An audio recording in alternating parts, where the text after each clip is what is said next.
Assalamualaikum warahmatullahi wabarakatuh.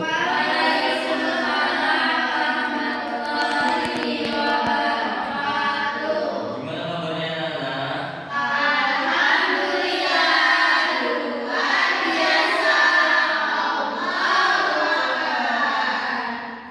Di sini semuanya berangkat atau ada yang nggak berangkat? Alhamdulillah, semoga sehat terus ya. Untuk sebelum memulai pembelajaran, untuk ketua kelasnya dimohon bimbing doa. Semuanya berdoa mulai.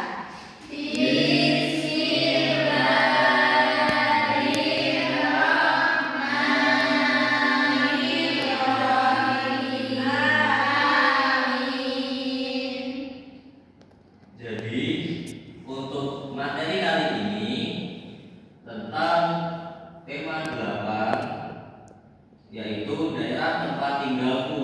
Subtema 1, lingkungan tempat tinggalku. Sebelum itu, Bapak bacakan dulu ya tujuan pembelajarannya. Yang pertama, dengan kegiatan membaca cerita fiksi, siswa dapat menyebutkan tokoh-tokoh pada cerita fiksi dengan tepat. Yang kedua, dengan kegiatan berlatih menceritakan kembali cerita fiksi, siswa dapat bercerita dengan artikulasi jelas, ekspresif, intonasi tepat, dan penuh percaya diri. Yang ketiga, dengan kegiatan mencari tahu pengertian dan ciri-ciri cerita fiksi, siswa dapat menjelaskan secara lisan pengertian dan ciri-ciri cerita fiksi. Yang keempat, dengan kegiatan mengamati gambar, anak menarik dan mendorong ayunan, siswa dapat mengetahui pengertian gaya dan gerak dengan benar.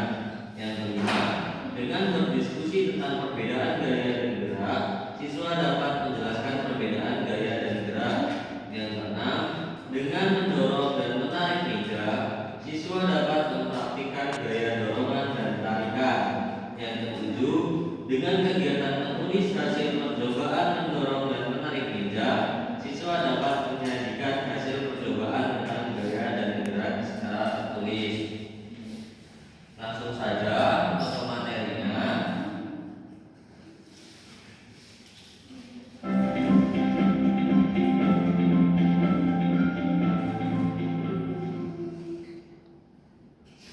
Di video kali ini, kita kembali belajar di kelas 4, tema Sambil 8, dibuka ya bukunya ya. pembelajaran pertama.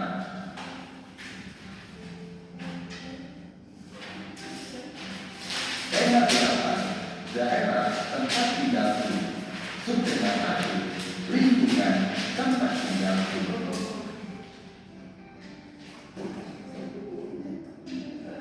Aku dan keluargaku berasal dari Jawa Barat. Di Jawa Barat terdapat banyak tempat wisata, di antaranya Telaga Warna. Apa kamu pernah mendengar cerita asal mula Telaga Warna? Ayo, Pernah belum?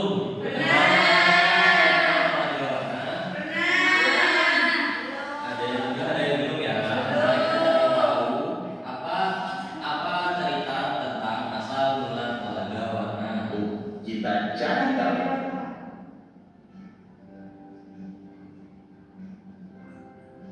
Asal mula Telaga Warna. Dahulu kala di Jawa Barat ada raja dan permaisuri yang belum dikaruniai anak. Padahal mereka sudah bertahun-tahun menunggu. Akhirnya raja memutuskan untuk bertapa di hutan. Di hutan raja terus berdoa pada Yang Maha Kuasa. Raja meminta agar segera dikarunia anak. Doa raja pun terkabul.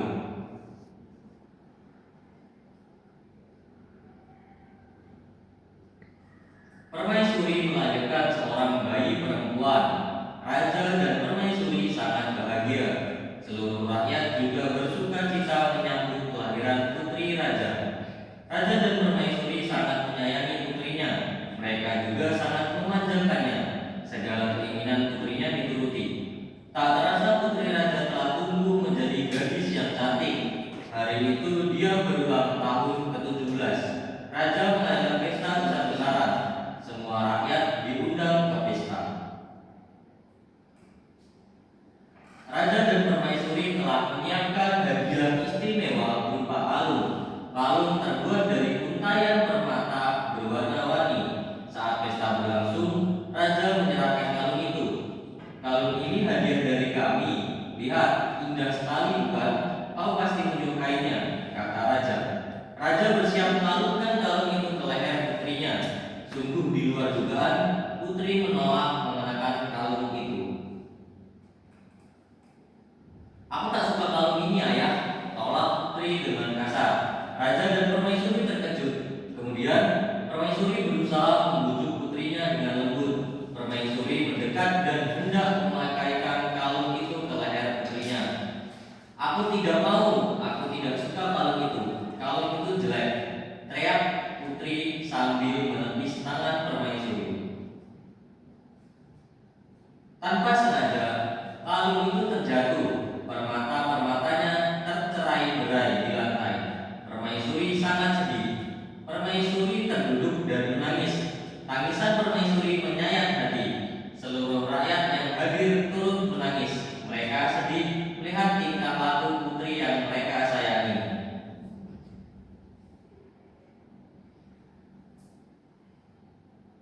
Tidak disangka, air mata yang tumpah ke lantai berubah menjadi aliran air. Aliran air menghanyutkan permata-permata yang berserakan. Air tersebut mengalir keluar istana dan membentuk danau. Anehnya, air danau berwarna-warni seperti warna-warna permata kalung putri. Kini danau itu dikenal dengan nama Telaga Warna. Nah, dari untuk cerita tadi ada yang sudah paham semuanya. Jadi Bapak ada sedikit soal yang mungkin bisa dijawab bersama-sama.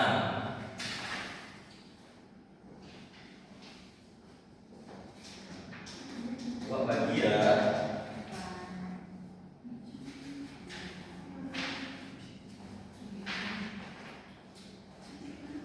Bapak beri waktu 5 menit untuk mengisi soal-soal dari cerita tadi. Silakan diisi ya. Sudah semuanya? Nomor 5, Pak.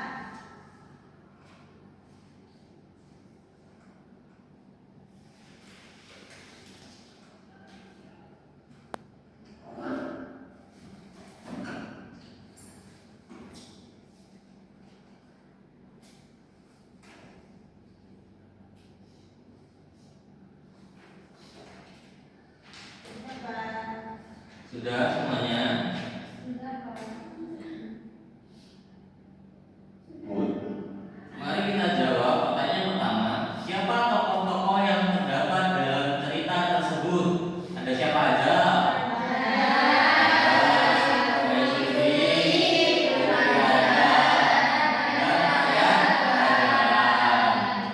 Untuk soal kedua, tokoh yang bisa terdapat dibacakan, Eva. adalah raja, Di mana raja melakukan petapaan? Di mana raja melakukan petapaan? Di sebuah hutan. Untuk selanjutnya, Lucy bisa membacakan soalnya.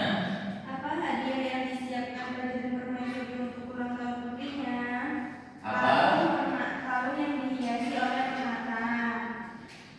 Hadiahnya apa, anak-anak? Kalung. Permata. Untuk pertanyaan selanjutnya, Chandra. Mengapa permaisuri bersedih dan menangis? Jawabannya apa, Nana? Karena melihat tingkah putri raja yang menolak hadiah ulang tahunnya dengan sangat kasar. Untuk pertanyaan terakhir, Ika bisa dibacakan.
memakai bahasa yang mudah dipahami.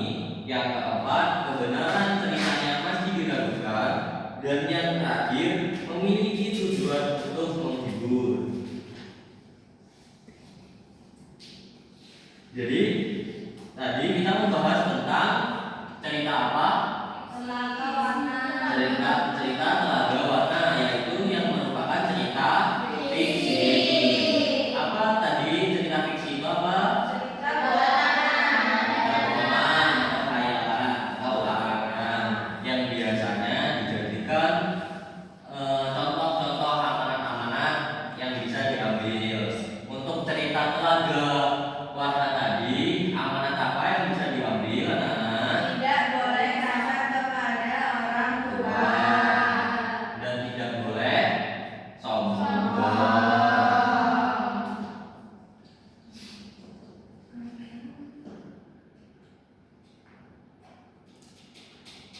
Di Selanjutnya, Jawa Barat, di dekat rumah Udin di Jawa Barat juga terdapat taman bermain. Udin dan saudara-saudara sepupunya bermain di sana. Dita ingin bermain ayunan. Udin membantu Dita menarik dan mendorong ayunan.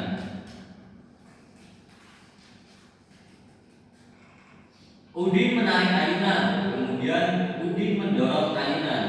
Udin telah memberikan gaya pada ayunan itu. Apakah yang dimaksud dengan gaya? Ada yang sudah tahu? Apa itu gaya?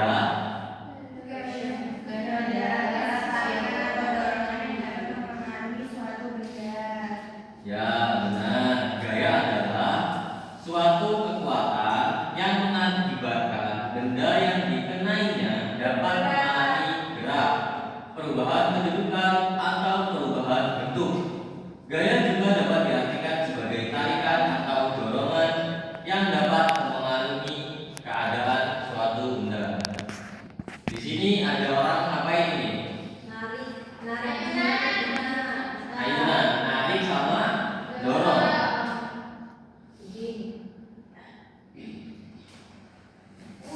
Gaya yang diberikan Udin terhadap ayunan yaitu tarikan dan dorongan. Akibatnya ayunan itu bergerak. Saat ditarik, ayunan bergerak ke belakang atau mendekati Udin. Saat didorong, ayunan bergerak ke depan atau menjauhi Udin. Jadi, apa yang dimaksud dengan gerak? Ada yang tahu? Pindah dari satu tempat ke tempat yang lain. Pindah dari satu tempat ke tempat yang lain. Ada yang lain? Sama. Jadi, gerak adalah perpindahan kedudukan suatu benda terhadap benda lainnya, baik perpindahan kedudukan yang mendekati maupun menjauhi suatu benda atau tempat asal akibat benda itu dikenai gaya. Nah, di sini Bapak ada suatu tugas. Jadi, mungkin semuanya bisa berdiri. Semuanya bisa berdiri.